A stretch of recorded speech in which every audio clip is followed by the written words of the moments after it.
Welcome friends! Today I'm going to share with you part 2 of muscle testing and how you can enhance your life simply by muscle testing. So first I'm going to start with a little bit of review. We started with the duckbill test, and that's where you try to separate your fingers as hard as you can and you push down and you try to resist, and you can do it with either hand. You could use your more dominant hand to resist since that's the harder motion if you'd like. And you always want to do a baseline. So you want to know what a yes is, you want to know what a no is, you want to know what a maybe is, and you can ask.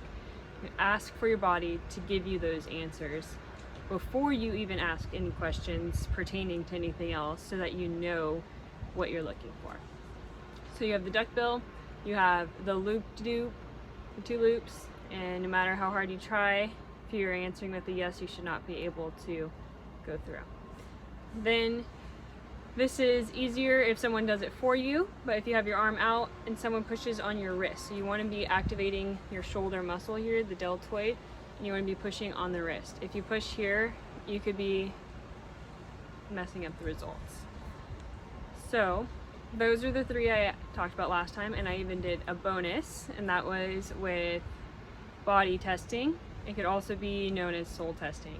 And I wanted to elaborate a little bit more on this and speak about my experience, because it was really touching and just sparked such a spark of energy and curiosity and intrigue towards the possibility of living your best life, because you've tapped into your source, which is really, really cool. So when you do this, you want to make sure that you're calm, that maybe you haven't eaten yet, or if you have, you're not feeling bad from the food you've eaten. You want to make sure that you're well hydrated. If you're not, you may not get as good results here. And if you haven't already done muscle testing, I highly suggest that you become comfortable with that before you go with this, because this is like the next level. Either that, or you are familiar with meditation and your inner self, then this would be good for you.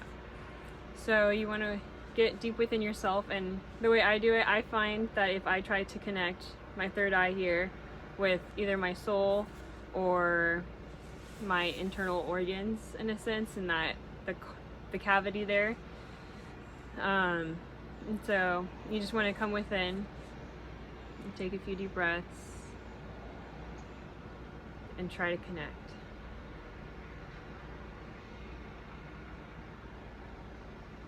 So now I can feel a strong connection between my third eye here, and I can feel it here in my chest. And now I can ask it any question, but let's start with the base. What is a yes? Body, can you please show me a yes?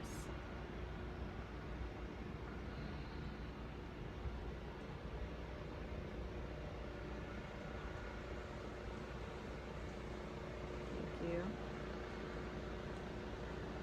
you. Now show me a no. That one's very strong. So no for me is being pushed very forward, and a yes is being pushed far onto my heels. And I'm not doing any of this myself. I am just sitting here in my body and connecting here to here, and otherwise I'm just standing. And this is so interesting, because have you ever been standing in a store or anywhere, and you start going forward a lot or backwards a lot, right?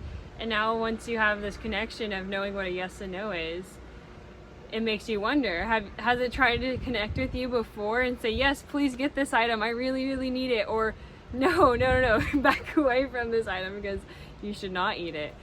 And so that was like a spark. But when I first connected with my soul, it was first a little frightening, because wow, there's been something inside of me listening to me the entire time. And when I first connected, I was in the process of eating something I know I shouldn't have. It wasn't unhealthy, but I know my body didn't react nicely to it. And so I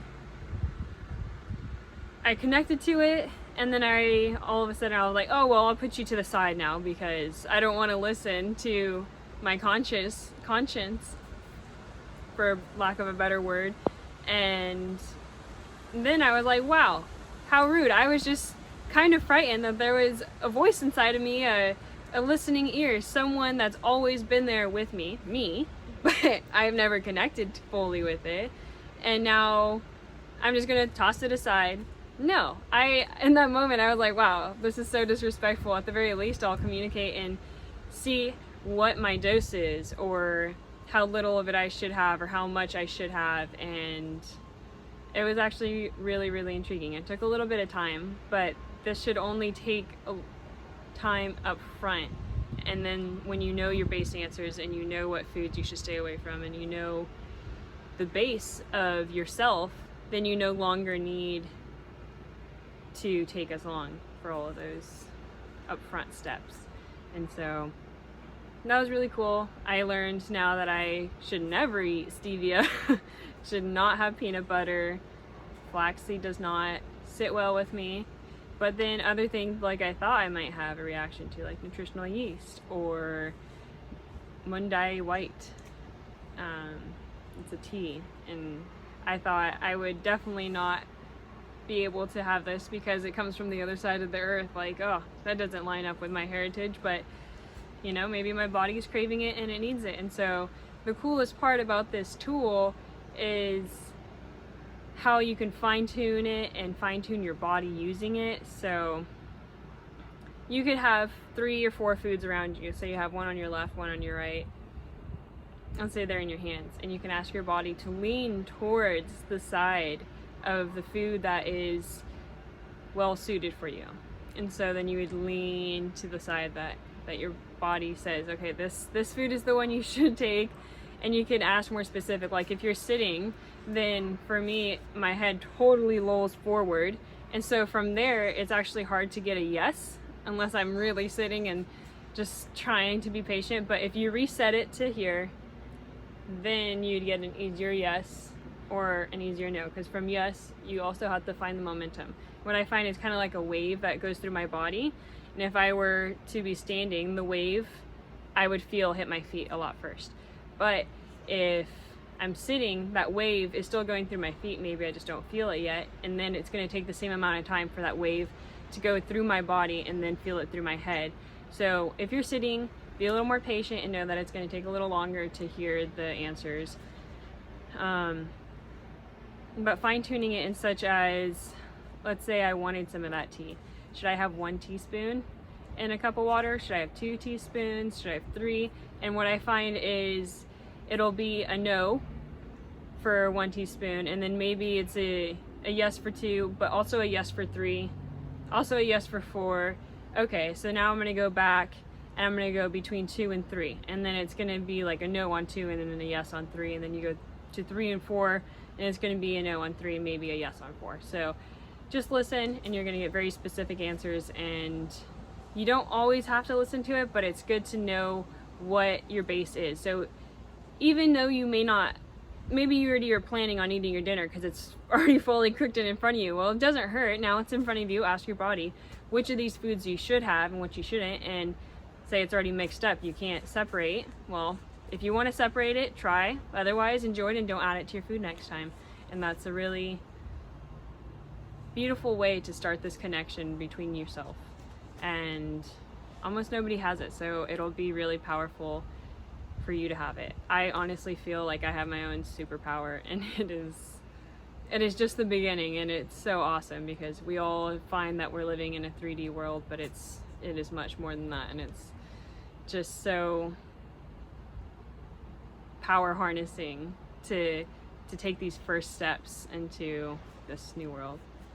Well, with that bonus material, I hope you've enjoyed it, and please like the video and subscribe to my channel for some more awesome content such as this one. And namaste, have a beautiful day.